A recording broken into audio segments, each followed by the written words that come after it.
Good day, I'm Stephen McHugh, and this is your JIS News for Thursday, June 16, 2022. Prime Minister Andrew Holness says the upsurge in violence in Spanish Town St. Catherine is a national emergency and will be dealt with to protect innocent persons. Mr. Holness was referring to shooting incidents which left 3 people dead and several injured on Tuesday. It has the potential, if it is not dealt with strongly and firmly and immediately, to claim many more lives. The level of organized criminal activity there is a national emergency. I do not have the luxury to be dithering on these matters anymore. We have to act on it. And we have to act to protect the innocent, law-abiding citizens. The Prime Minister was addressing the National Disaster Risk Management Council meeting held at the Altamont Court Hotel in Kingston on Wednesday. The police have reported that the shootings have been linked to an ongoing gang feud in the area, which has escalated recently. Meanwhile, the House of Representatives has approved a 60-day extension of the Zones of Special Operations, ZOSOs, in 7 communities. The areas are Denham Town, Greenwich Town, Parade Gardens, and August Town in the corporate area, as well as Norwood, Mount Salem, and Savannah-Lamar. Resolutions for the extensions were moved by Minister of National Security, Dr. Horace Chang, during Tuesday's sitting of Parliament. In the last week, there has been no criminal activity in any of the zones, including with Denham Town. No shootings. With respect to the operations and community building strategy, Dr. Chang says Mount Salem and Denham Town will continue into the build phase. Greenwich and August Towns, Parade Gardens, Norwood, and Savannah-Lamar will continue the hold phase before moving quickly into the build phase. While we note the value of this intervention in declared spaces, more time is needed to achieve long-term transformational results in the declared communities, and activities on the build phase will therefore take time as we continue to bring together multiple ministries, departments, and agencies on the whole of government approach to address different aspects of violence, prevention, and social investment in some of the most violent-prone communities. Minister Chang says government has plans to amend the law reform Zones of Special Operations, Special Security, and Community Development Measures Act to enable ZOSOs to be extended for 6 months instead of the current 60-day timeline. Only 6 months into the year, and Jamaica has welcomed its 1 millionth stopover visitor for 2022. The milestone was achieved earlier this week at the Sangster International Airport. Tourism Minister Edmund Bartlett says this is an indication that the country is on its way to achieving the 2022 projections of 3.2 million total visitor arrivals and $3.3 billion in revenues. He says this performance also suggests that by early 2023, tourism earnings will surge to the 2019 pre-pandemic levels and beyond. If we intended to maintain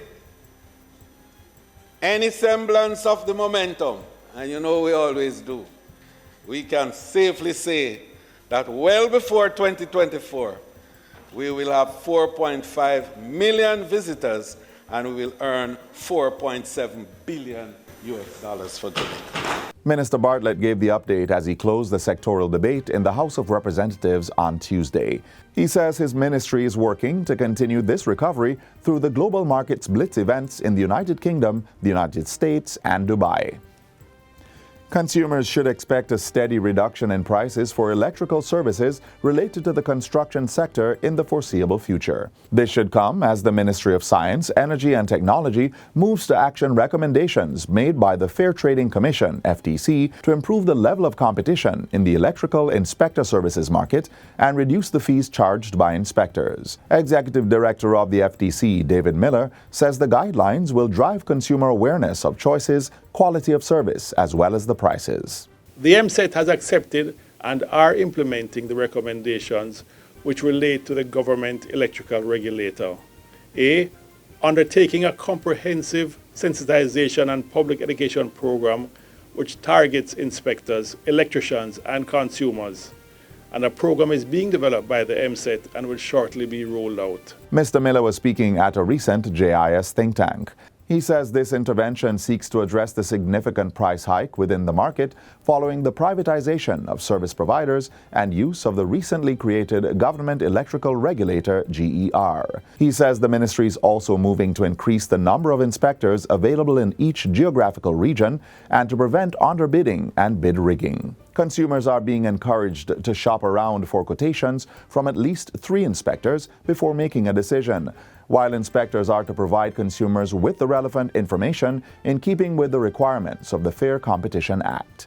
Trade associations are advised to refrain from discussing or comparing prices which could lead to collusion or price fixing in breach of the Fair Competition Act. The Kingston and St. Andrew Municipal Corporation, KSAMC, is to begin the cleaning of drains in communities across the municipality before the end of this month. The program, which seeks to reduce flooding, forms part of the KSAMC's annual preparedness activities for the Atlantic hurricane season that runs from June 1 to November 30. Mayor of Kingston Delroy Williams provided details during Tuesday's monthly meeting of the corporation. He says the undertaking, expected to cost approximately $100 million, will be done in phases, with critical coastal drains to be given priority in the first instance. Normally we begin with the cleaning of what we refer to as critical coastal drains, and then critical and critical non-coastal drains. And then we have a general cleaning of drains across the municipality, and continue also to be prepared as best as we can with the limited resources we have for such an eventuality. Mayor Williams says the drain cleaning exercise will continue throughout the hurricane season. And finally, the Registrar General's Department, RGD, will provide 50 complimentary registrations to fathers who want to add their names to their children's birth certificates at its Status Day promotion.